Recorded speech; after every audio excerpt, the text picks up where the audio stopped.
Coach, in the first half, what do you think? It's playoff basketball, little nervousness at times?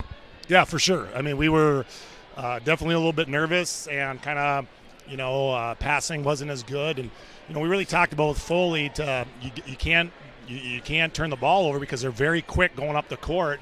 And we just kind of struggled with that. But really proud. I think we probably won the game in the last 8 minutes of the first half or 7 minutes of the first half. I think we were down 9 or something maybe in the first half.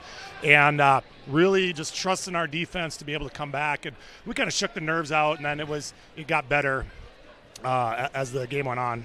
When you talk about defense, you can see and you know that this Gavin Gross, he's a player for Foley. But once Devin Orbeck kind of turned it up a notch, the game kind of changed, didn't it? Yeah, I mean, a guy like that, he's going to hit some shots, and you just got to shake your hand and do it. But it's nice to have a guy like Devin because Gross is a really good shooter. But what we didn't see tonight is we didn't see him slashing and get kind of mid-range to the basket, and that's because Devin's strength. So he really was kind of relegated to a little bit more on the outside.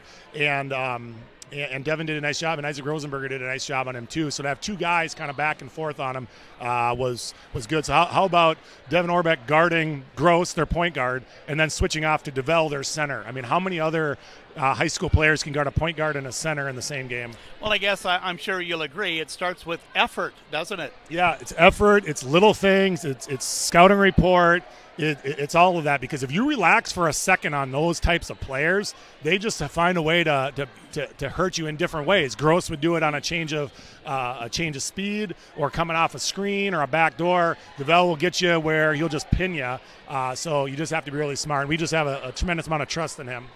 When you face these times to where maybe it's not going good and you call 2 quick timeouts to begin the ball game, are there certain players you look at and maybe say, like Ronnie Engelmeyer, you look at him and say, Ronnie, just settle things down here for me, will you? Yeah, I mean, Engelmeyer and Rui, that's who it is. But it's funny you say that, Mark, because we didn't say those words, but our guys know it.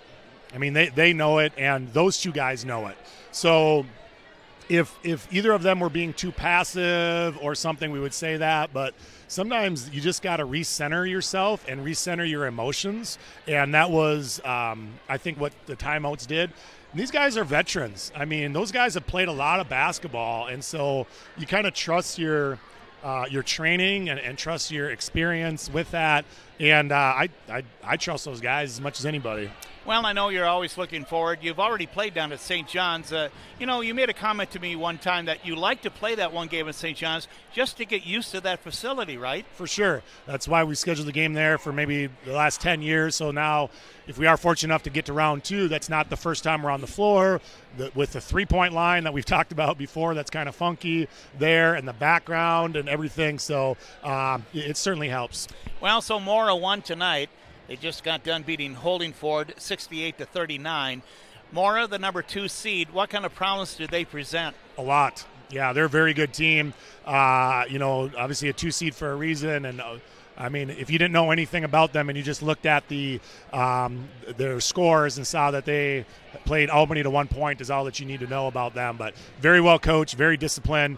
They've got really good size, and their big guys play physical and they got 2 really nice guards who either one of them can go for 30, and then they've got a fifth option guy that can shoot the 3, and they've got good guys off the bench, and they just play very, very well together.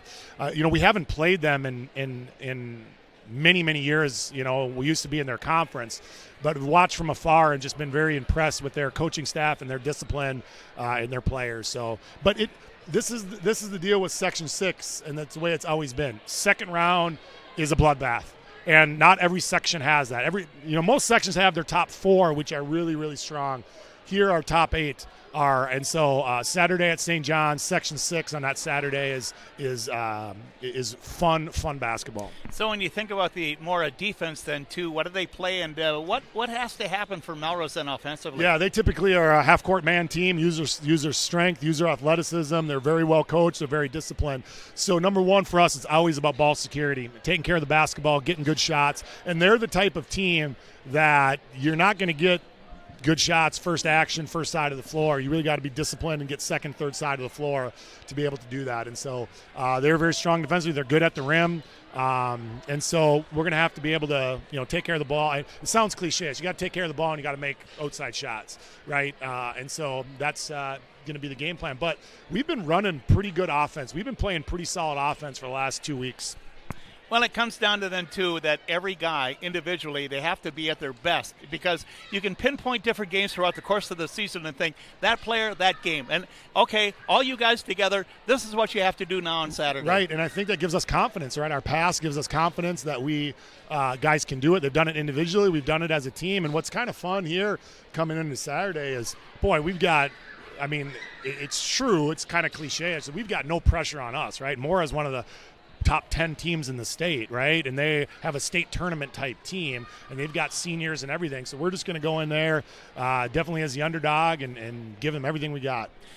Well, last home game here for these seniors, so it was kind of nice to get those guys on the floor and just to kind of wrap up a good career here. Oh, for sure. It's the last home game here. It's always a little bit kind of weird because it's not our last game, but it's our last time here. So, yeah, to try to get the seniors in there in the last home game on there, it's really good. A guy like Darren Houston's, his grandfather passed away this morning, and it's been a tough day for him. So give him a little bit of a pick-me-up by getting on the floor.